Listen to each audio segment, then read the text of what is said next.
Hello everyone, welcome back to the Rewatch Party. This is episode 2 of our rewatch of Charmed, the show. So, with the first episode out of the way, I would like to talk a little bit about on how this rewatch will work. Ideally, I would like to have 3 sections. First section, I introduce the episode, the characters, who directed it, when it was aired, how many views it had, and the IMDb rating. Then we'll get into a explanation of the episode, kind of like explaining the scenes, the story, what happened, and then at the end, I would like to talk about what I thought of the episode, maybe give my own personal rating, and some kind of take from the episode as a whole. So if you're down for that, and if you're ready, sit back, relax, get your popcorn, and get ready for this rewatch party.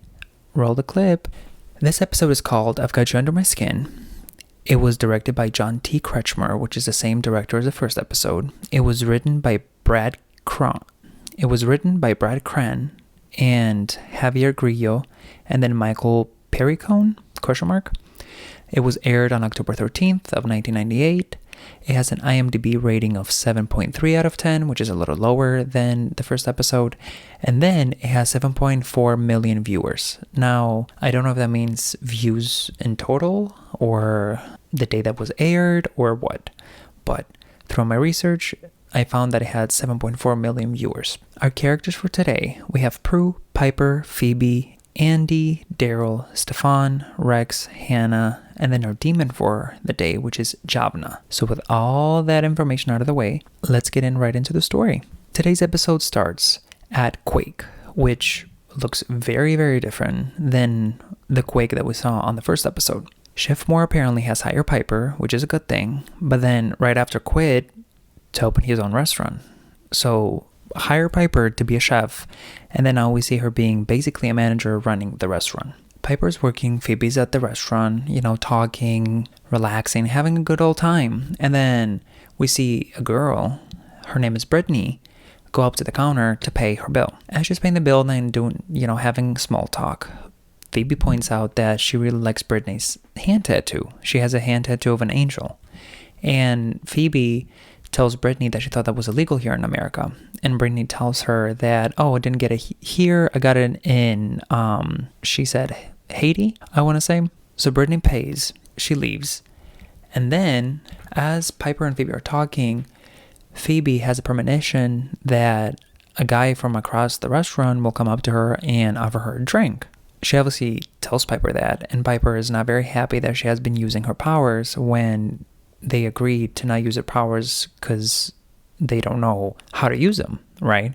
And Phoebe's like, well, I didn't agree to this. That was you and Prue. So, like her premonition showed, the guy, his name is Alec, goes up to Phoebe, starts making a little small talk, and asks to buy her a drink. And of course, Phoebe being Phoebe, she agrees. Who wouldn't? So while we are dealing with Phoebe and her premonitions and, getting a martini from Mr. Alec, Brittany goes to her car because she's leaving. She gets in her car, she's, checking herself in the mirror, and she turns the mirror and we see that somebody's in the back seat. And the only thing we see is his eyes. We can see he's a man and we can only see his eyes. And obviously she startles, she screams, and the scene ends. At the same time all this is happening, we see Prue, she slept with Andy. We see her, putting on her shirt back on, and mind you, legs, all the way legs. And she's getting ready to sneak out of Andy's place. And at the same time she's getting ready to leave, his alarm goes off, and she uses her powers to kind of like throw it out of the window. So Andy obviously hears the alarm, and he tries to shut it off, but it's not there. Gets up and starts calling for Prue, and she's not there. She's gone. Mind you, I nearly licked my screen because of Mr. Andy's chest falling. Extremely fine. So the next morning, Piper's in the kitchen. She's cooking up a storm, and she's watching a documentary about the Salem witch trials. The documentary is talking about a woman. Her name is Mary Estes, ? Call her Mary, Miss Mary. She was running away from a crowd of people, and she tried to go to a church to find refuge, and as she touched the door to go inside the church, she was struck by lightning because supposedly she was a witch. So while the documentary is happening, Prue enters the kitchen and asks Piper, like, oh, what are you watching? And Piper's like, oh, a documentary. And Prue is like, about witches? And she's like, yeah, kind of. Piper like brushes it off, and they're talking. Piper asks her, how was your date with Andy? And Prue is like, oh, it was good. We had food and wine and sex. Kids you not. Piper called her a sleazy. And I'm like, I don't know what that means, but it probably means hoe. That's probably the 90s way to call somebody a hoe. Anyways, Prue does mention that she's not really happy that happens because she feels like, whatever they have going on is moving too fast, and, she's getting a little bit freaked out. And as she's, they're walking around the house, Phoebe comes downstairs and she asks, what's up? And Piper says, oh, Prue slept with Andy. And Phoebe's like, excuse me, family meeting. And Prue kind of turns the conversation and she asks Phoebe, oh, what time did you get home? And of course, Piper, being lonely and alone, she's like, it had to be 3 a.m. And Phoebe's like, no, I'm probably still in New York time. And Prue is like, oh, that will make it even later. And I'm like, right. They start talking about Alec, which is the guy that, Phoebe spent her night with. Piper's telling her, and they're talking, and Phoebe's like, no, don't forget, he came up to me, remember the premonition? And Prue's like, what premonition? You used your powers? Phoebe's like, well, yes, but can't really control it, it just happens. And obviously Prue is not very happy about that, but she does mentions that we need to be careful and we need to be cautious because there's somebody abducting women in our area. By the way, earlier on the scene, we see Kit, the cat. She has made a home into the Halliwell sisters' home. So I'm assuming they have adopted her because per Serena from the previous episode, she gone. So now we cut to the police station. A man, his name is Max. He went to the police station to report that Brittany, the girl that we saw from the night before, is missing and she did not get home. And, Daryl and Andy are talking to him. I believe Daryl asks him, where she was. And Max is like, oh, she was a quake and she left around 10 p.m. to come back home, but she never made it back home. Andy tells him like, well, for right now, the best thing you can do is go home and be around in case she calls. Because back then they mostly had landlines. They didn't really have cell phones. And after he leaves, Andy and Daryl are talking and they're like, oh, this is the fourth one this week, meaning the fourth woman that went missing. Now we go back to Miss Piper. She's outside of the church that the Halliwell sisters attended when they were growing up. And she's in her work van, and, she's just looking around, daydreaming, and she gets startled by Pastor Williams. Pastor Williams is like, you're here early for your delivery. And Piper's like, what? And it's like, yeah, you're early. You usually don't bring like food from the restaurant until later. Piper's like, yeah, I have a question. Pastor Williams is like, what's up? And she's like, well, do you think evil beings can enter a church? And more specifically, do you think witches can enter the church? Why would you ask a pastor that? The pastor doesn't quite, take her seriously. He kind of brushes it off, kind of like laughs. And then after he leaves, Piper gets out of the van and she tries to approach the church so she can go inside. And as the music is so dramatic, right? It's so intense. As she tries to grab the handle of the church door, there's a huge thunderclap, or thunderclap, is that the right word? There's a huge thunder. She gets terrified and she just runs away. Now we move on to Miss Prue. She has an interview at Buckland Auction House. She's running late. She runs into the elevator. Her things spill everywhere. And she's like, oh, can you please hit 12, basically. And there's a crowd of people in the elevator. And as, the elevator slowly goes up, her cell phone rings. She picks it up and it's Andy. Prue's like, how did you get this number? And Andy's like, oh, I'm a detective, remember?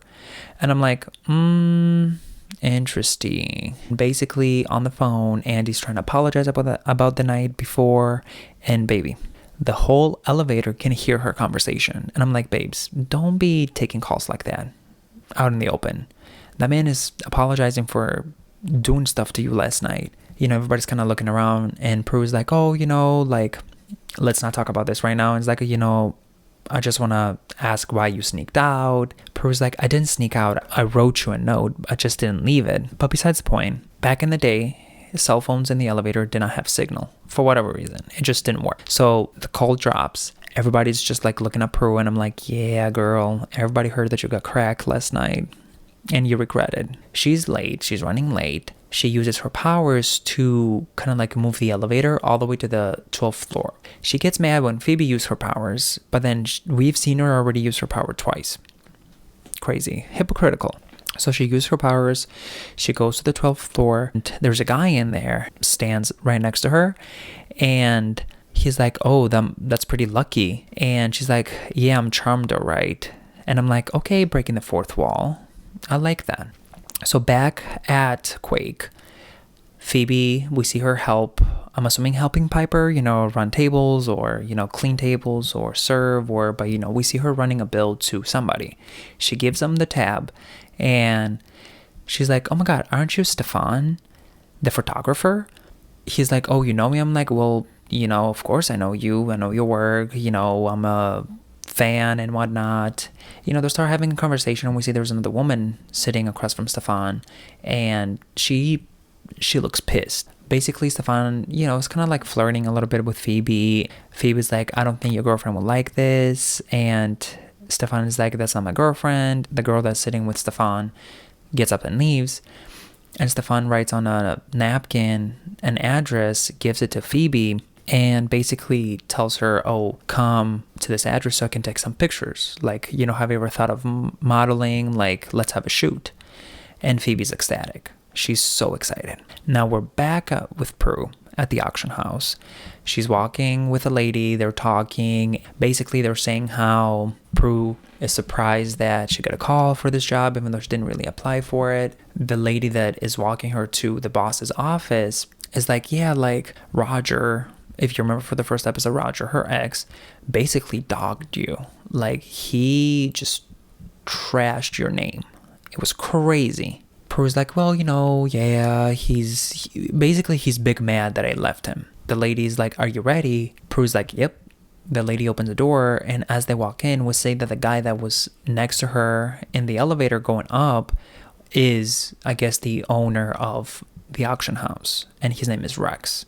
Now we cut back to a very dark place, and we see somebody holding a candle, and then we hear a girl basically pleading, like, please don't hurt me, please don't hurt me. We see a figure, and then the girl's like, Stefan, like, please, this man, he's like, it's Javna, and shoots some kind of laser out of his eyes into the girl's eyes, and then within a few seconds, the girl turns into an older woman, like old, and then whoever the creature is turns back into Stefan. Stefan is our demon for the day. His name is Javna. The music did go a little crazy in this scene, and I'm like, why so hard rock? If I felt like I was at a rave. And also, like, there's a shot of Stefan looking into the, like, a tiny little, like, round mirror, and it looks goofy as hell. It looks so funny because he's also like laughing menacingly into the mirror, and it looks just goofy as hell. We're back at Prue and Rex at Buckland's, and basically they're talking about Prue's experience, and Rex brings up some stuff that Prue was talking about on the phone in the elevator, which, why are you eavesdropping my conversation? I know I was just talking about me getting cracked and folded like a pretzel the night before, but like, why are you listening? Prue brings up the fact that for whatever reason, Rex called her and she didn't even really apply for the job. She didn't really want it in the first place, but she does now. Rex gives her kind of like a backstory of like, I inherited this auction house from my father and I'm really overprotective of it, and I want to make sure the people that I have working here will take care of it and whatnot, yada yada yada, right? So then his intercom goes off that, hey, like, your next interview is here, should I reschedule? And Rex is like, no, I think we're done here. Prue gets her stuff and she's walking away, and she's like, listen, I am that girl. Like, I am the girl for the job, so don't you forget that. And she leaves. So it's later on the day, and we're back with Piper and Phoebe. They're dropping off food at the church, right?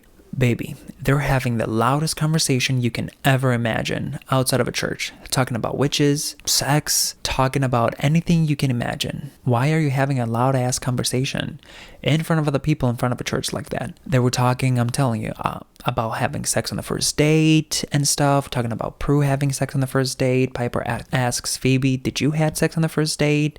And Phoebe just kind of gave her a look, and Piper's like, yeah, don't tell me. And again, talking about witches, and then the pastor returns, gives Phoebe a hug, and it's like, oh, I didn't know you were back, blah, blah, blah, blah, blah. And Phoebe's like, they talked a little bit, and Phoebe said, oh, I'm gonna go get some gum, I'll be right back. She leaves Piper and the pastor alone, and Piper's like, okay, so here's the thing. I have a friend. She might have an issue. She might think, she's a witch, all that hypothetically, right? And the pastor's like, witches again? So they start conversing about that, and pastor mentions a part of the Bible, Exodus 22:18. Sorry if I butcher that. Thou shalt not suffer a witch to live, which basically means witches are evil and they should, be punished and die. Are we back in the 1800s? It's 1998. Get it together. And obviously Piper is freaked out. So we cut to Phoebe. She is, buying some gum and a magazine. And then there's an elder couple there, filling out a lottery ticket. And they're like, oh, should we put the grandchildren's birthday and whatnot? It's like, oh, it's a big win. If we don't win, we're going to lose our house. And I'm like, okay, listen, feel bad. Absolutely. But why are you relying on a lottery ticket to not lose your house? What's going on over there? Phoebe looks at the lottery ticket, and as she touches it, she gets another premonition, and she sees the winning numbers. So she tells the couple the winning numbers, and then she buys one herself. She fills it out, and then we see her go back to the van with Piper, and they leave. And as they leave, we see an older woman standing outside of the church, and she scratches her head, and we see the same tattoo that Brittany has on her hand. So now it's nighttime. We are outside of Quake with Andy and Daryl. They're outside of Quake to kind of scope the scene and see if anybody looks suspicious, to make sure no women get abducted tonight. They're talking about the missing girls and a lot of different things, and at the same time Prue pulls up to Quake and she goes inside, and Andy sees her and he's like, oh, I'm gonna go talk to her. Previous to that, I do want to make a side note that we're talking about movies, because Daryl made a comment about, oh, was Ghostbusters your favorite movie growing up because of all the supernatural stuff that apparently Andy is interested in. And right before he goes to talk to Prue and is like, actually Evil Dead 2 was my favorite movie growing up. And I'm like, absolutely, because Bruce Campbell, the man in the first and the second one, a whole snack. We see Piper inside the restaurant. She's freaking out. She's running around. She needs people to run food. She needs clean plates. As somebody that worked in restaurants for almost a decade, if not a decade, I feel her pain. I understand her. Girl, you're doing great. Prue comes in and she asks Piper, oh, did you give Andy my number? And Piper's like, no, the hell, why would I do that? Piper's busy, so she runs back in the kitchen, and Prue sees Phoebe with Stefan, talking, and she notices Phoebe's wearing a very expensive dress. So she goes up to them. She's like, oh, what are y'all doing over here? And Phoebe introduces Prue to Stefan and vice versa. Prue's like, oh, where did you get that dress? Phoebe's like, don't worry, it's not from your closet. And Prue's like, yeah, I can't afford that. So that kind of strikes up a nerve. Phoebe's like, excuse me, Stefan. Takes Prue into the kitchen so they can talk. And we see Stefan's arm being all wrinkly and rinky-dinky and gross. And I do want to make a side note, because his skin looks older. That I'm not saying that, old skin or old people are nasty, right? I'm just saying that because it's Stefan and he's a demon and he's taking youth away from specifically women. So yes, he is nasty. So Phoebe and Prue now enter the kitchen and they start arguing about the dress and how Phoebe can afford it. And basically Phoebe tells her that she used her powers, or, she used her powers to basically make money. And Prue is obviously disapproving of it. And Piper's in the middle, and she's like, please, not so loud, get out of here, you're in the kitchen. Prue is like, get a job like everybody else, to Phoebe. And Phoebe's like, I'm using my mind instead. And at that time, Andy walks in the kitchen, and I'm like, okay, this is not up to health code.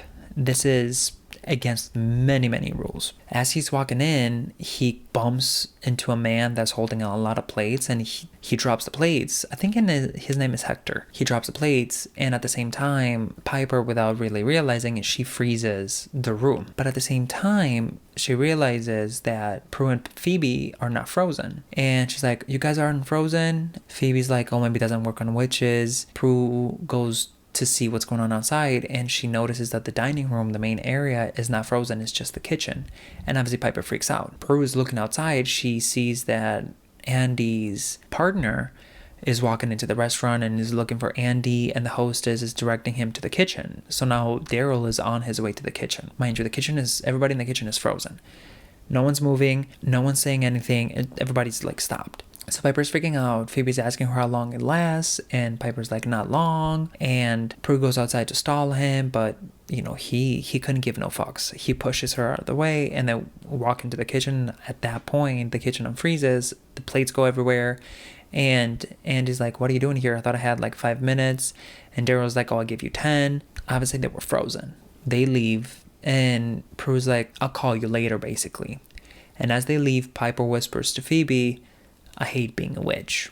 And I'm like, listen, I get it, but if I had your kick-ass power, I would not complain. Because being able to stop time sounds amazing. So the next morning, Phoebe finds Piper in the attic, looking through the Book of Shadows, and they start a conversation, and Piper basically tells Phoebe how she really envies her for being so fearless and never really caring or worrying about things, and how she's nervous about their new powers. She's scared that they might be coming from, evil, and she just wants to be normal again, no matter how bad it was back then when she was normal, because now there's so many different things that they have to deal with on top of their normal lives, if you will. Phoebe reassures her that they're good witches, they're meant to protect innocent, and their powers are good.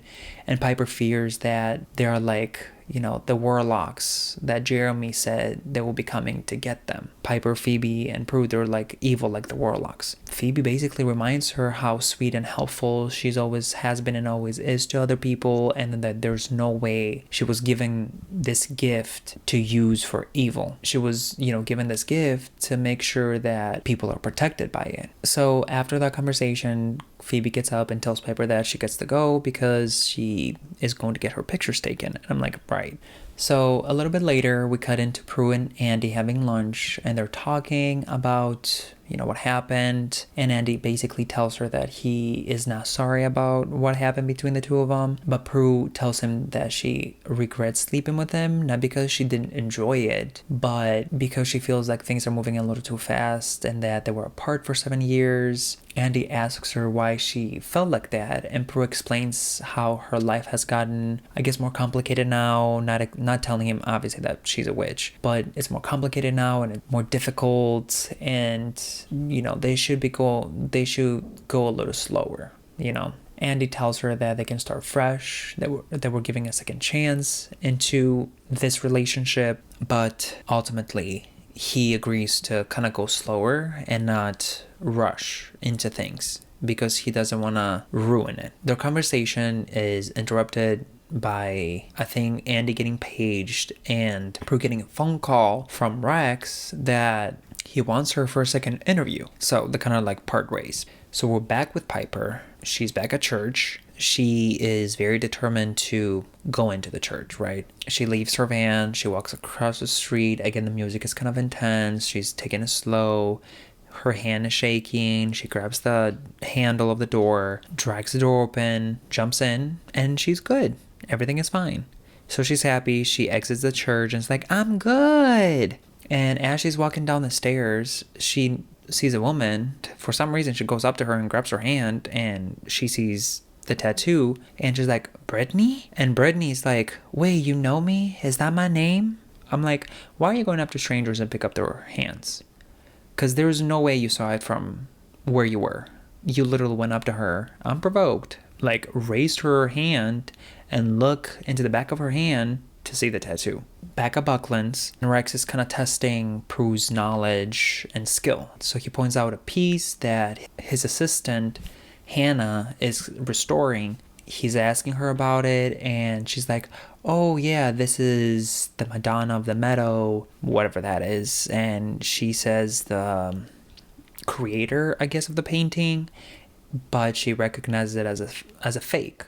And Hannah is pissed. She's like, how do you know it's a fake? Prue tells her there's no yellowing, and then I guess the frame that the painting is in is a different material than what Italians used to use back in the day. And I was like, okay, I love that for you. He shows her another piece, and it's a Degas? I don't know. And at that point, Hannah leans on a ladder, and there's a bucket of paint on top of the ladder. It kind of tips over and starts spilling. Prue raises her hands, and it kind of diverts the paint from splattering all over her. Obviously, she's using her powers. And it goes on the ground, and then a little bit goes on Hannah's shoes. So anyway, Rex apologizes, but ultimately he hires Prue, and he's like, oh, can you start tomorrow? And Prue's like, okay, great. And she leaves. Rex asks Hannah, oh, what do you think? And Hannah's like, either she's the luckiest woman in the world or she's a witch. At that point, I'm like, what? How do they know? I mean, obviously, when you magically push paint away from you without even touching it, that does look suspicious. I'm not going to lie. But it was very much a test to see if she has any powers. So following that event, Piper brought Brittany back at their house. Prue comes in, and Piper's basically trying to explain to her that, hey, that's Brittany. And Prue is like, yeah, right. Piper's like, no, like for real, she has the same tattoo as Brittany does on her hand. And then I ask her some questions, and she says she might be senile, but I'm convinced. Right, let's be nice now, Piper. Let's not be rude. But basically, Prue doesn't fully believe it, but like, she trusts her sister with the information. Meanwhile, Phoebe goes to the address that Stefan gave her. She gets out of the van, goes up to the door, starts knocking the door. It's like, Stefan, it's Phoebe. Are you here? I'm here for my photo shoot. Holding a bag with, I'm assuming, a dress. And as she grabs the doorknob, she has another vision of Javna basically attacking her. So she gets scared. Obviously, she drops whatever she's holding, jumps in the van, and at that point I'm like, if you don't go back and pick up that Armani dress that you have in there, that's literally my whole paycheck, and you're just gonna drop it on the floor and just run away? What the hell? But she goes into the van, she tries to start it, and then we see a hand kind of like grabs her, and the scene ends there. And I'm like, oh, they have got my girl Phoebe. They got her. What the heck? So we're back at the manor, and Piper has found Javna in the Book of Shadows, and she is showing Prue and basically explained to her that he's feeding on life force of young people, and especially women, for 1 week every year to maintain his youth. And Prue is like, there has to be a vanquishing spell of some sort. And Piper's like, yeah, it's called the Hand of Fatma, which Muhammad used on him centuries earlier. So they're looking through the book, to make sure they have the information and they have everything they need. And Prue brings up a point that they don't know who Javna is. And I'm like, yeah, girl, like you don't know who that is. Downstairs, Miss Brittany is in the kitchen, and she's snooping around, and she sees the napkin that Stefan gave Phoebe with magnet on the fridge, and she sees the address and she faints. Now, let me say this. Prue and Piper are all the way upstairs on the 3rd floor in the attic. Brittany is downstairs in the living room, kitchen. How the hell did they hear her moan, gasp, and fall? They did. Now, is that an extra perk of being a witch? You have super hearing? I don't know. But they rushed downstairs to make sure, they help Brittany. Piper's like, maybe we should call 911. And Prue's like, and tell them what? That she's dying from old age at 25. And I'm like, right, that's how I feel, right? And Piper sees the napkin, and she's like, oh, this napkin's from Quake, and there's an address on it. That is the address that Phoebe went, and where Stefan is, take the pictures. And Brittany is like, Javna. And I'm like, okay, all right, girl. So we get it, don't be creepy now. So then we see Andy and Daryl. They're in the police station. They got the CCTV footage from the ATM machine from across Quake for the night that the first girl went missing. And they basically see the girl leaving Quake with Stefan. And basically Andy's like, that's a prime suspect, let's go. So then we're back with Phoebe we see her, she's all tied up on the same table that the first girl we saw. And she's like, Stefan, please, like, let me go.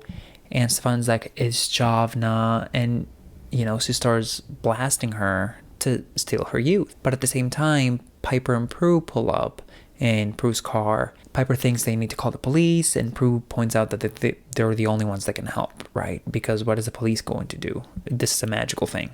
So they hear Phoebe scream and run to the door. Prue uses her powers to blow the door open and then to push or, you know, throw Javna across the room. Piper goes and unties Phoebe. Javna turns and his eye rays, or, you know, lasers, captures Prue, and she's lifted up and like slowly moving closer to Javna. Phoebe yells at Prue, grab the mirror, there's a mirror right next to you. And Prue does, and she puts it in between her eyes and Javna's, you know, where the ray is, and deflects the rays back to him twice, and he kind of gets blinded, and he ends up falling on the table that Phoebe was tied up on. At that point, they start chanting, you know, the spell that they found in the book to call forth the Hand of Fatma. It appears in Prue's hand. They're blasting Javna, basically. He dies. He literally turns into dust, like bones. And I was like, oh, skinny. Very bones. Very bony. So when that happens, we see Brittany turns back into a young woman, so her youth is returned. So the sisters are heading outside, and they find Andy and Daryl there, like with a bunch of police officers, because they were getting ready to look for Stefan or arrest him, to question him about the first victim. Andy's like, what are y'all doing here? And Phoebe's like, oh, like, I'm here, I came here to have a photo shoot, but the van is not working. I was gonna ask Stefan to help me, but he's nowhere to be found, so I called my sisters. A lot of excuses, right? Andy goes into the van, turns the key, and just starts right away, right? The sister's like, oh, maybe we should go. Andy's like, yeah, maybe you should. And I want to mention that I feel like if Javna used a good moisturizer and maybe a serum, we wouldn't have to go through all this. His skin will look great, because his skin, God forbid, it looks horrible. And that's why he steals youth from people. But if he used a good moisturizer and a good serum, he would have been fine. So all this could have been avoided if he knew about skincare. So moral of the story for today's video, if you will, use your skincare. We're back at Quake, and the sisters are talking, and Phoebe admits that she needs to be more careful. Also be careful with using her powers. And Piper mentioned that it's nice to know that their powers come from good and not evil, and they can do good with those powers. Prue says that they have to be careful, but it's nice to have and use their powers once in a while. So Phoebe turns around and calls her a hypocrite, because basically Prue yelled at her for using her powers, but now she says it's nice to have the powers and use them, which agree. And the scene ends with the lottery number comes on TV that there is in the restaurant. And Phoebe is like, I won. And Piper and Prue look at her, and she's like, well, I did. So she takes the ticket out of her purse, and you see the numbers, but then they disappear. She seems obviously upset. And Prue's like, see, personal gain, I told you. And that's how the episode ends. So now let's move to the analysis portion. All right, we're at the analysis portion of this video. Basically, I am not sure how this is gonna fully look yet, but in this episode, we get a lot of first. We get the first ethical dilemma that comes up into the show about the sisters and about their powers maybe being evil, and that they might be evil. They will be treated as evil and, you know, have consequences as evil, kind of like the witch trials, right? That back in the day, they thought witches were the spawn of Satan itself, and they used to burn them and hang them and all that kind of stuff, right? So this is, you know, the first ethical dilemma that at least one of the sister phases. Also, we have a lot of questions on where the powers came from, which shows that there's a lot of secrets and questions when it comes to their family and their lineage, right? That we don't know. I mean, obviously we're 2 episodes in, but there's a lot of questions that we don't have the answers to. But along with that, we starting to see Prue's obsession with work. It kind of starts here because he basically demands a job at the auction house, but also Phoebe's beginnings with personal gain and using her powers for personal gain, right? For the date and for the lottery ticket. All those will play out more in the later seasons and in the later episodes, but this is very much a first episode, a lot of first. Along with that, we'll do a little power count, if you will. So Piper used her power once in this episode, in the scene at the kitchen at Quake. Phoebe used her powers 3 times. She had 3 different premonitions. She had the one about Alex, she had the one about the lottery numbers, and then she had the vision right before she got captured by Javna. And then Prue used her power 5 times, okay? I mean, 2 times were towards Javna when they were saving Phoebe, but then she used her power at the beginning with Andy's alarm clock and the elevator to push it all the way to the 12th floor. And the 5th was when the paint was falling on her, that she used her powers to kind of deflect the paint. Some of the things that that stood out to me was, like I mentioned before, kind of like Quake doesn't kind of look the same as in the first episode, which it's understandable. Prue being kind of like a hypocrite with the power usage. When it comes to her, she could use her power because as of right now, she's the only one with like an active power. Phoebe's power is very passive, and Piper does not know how to use her power at all. So she is kind of like the only one that has somewhat of a handle on her power, and she's the one that keeps using it. The other thing I noticed was Piper's ad-lib, which is, so when you are filming a scene, sometimes the sound or doesn't always sound good, so you have to go back after post-production, record your lines again, and then they will put that over the actual scene. Piper had a lot of ad-lib scenes in this episode, and they did not sound good at all. There was so many different occasions that she had to ad-lib. It was not good. There was one, the first time that Piper was talking to the priest, and then back at the church. A lot of the church scenes, Piper's ad-lib was just not the best, and you could tell because it would sound weird and it would sound different. It would sound that it was not produced, or it's not the original audio, because it sounds recorded, because it's more quiet, it sounds more like echoey. It does not sound like she is out there in the open. The other thing that I will comment on is the CGI of the paint falling from the ladder. It just looked so goofy as hell. It looked so funny. It looked so fake. But again, it's the 90s. It's understandable. And then the last I would like to talk about is the scene between Phoebe and Piper, where Piper's, telling Phoebe that she's scared basically of being evil. They have a really touching scene. It's nice to see like the two sisters bond so early on in the show and have a heart-to-heart conversation like that. Both of them explain something they admire about each other. I feel like it's really important to show that early on in the show so you can start to see their bond and connection, because we don't know how their past was, right? We just see them in the current time. So it's nice to see that there is the trust and care between the two of them. It was just a very nice and touching scene, and I think the two actresses, Holly and Alyssa, did a really good job. The acting is always great in the show, and the chemistry between the actresses. From what I heard in my research, there was major issues behind the cameras, at least in front of the cameras. They were professional, and even though they might not had a good relationship with each other behind the cameras, in front of the cameras, it showed that they had great chemistry. And with that, I think I will give this episode, I'll give it a 7 out of 10. I'll agree with IMDb. It is a decent continuation of the first episode. It kind of built upon the first episode, obviously with its issues, absolutely. But I feel like it's a nice continuation and builds upon stuff that the first episode started without being overbearing or doing too much. So yeah, I think a 7 out of 10. It's a fair rating, and I really enjoyed it. Again, it was a great continuation of the story. I'm very happy. So that was my take on the second episode of Charmed. Please drop your questions, comments, concerns, and or outrage in the comments down below. And if you want more movie and TV show reviews, please subscribe to the Rewatch Party. Thank you so much for watching, and I will see you all next time. Bye-bye.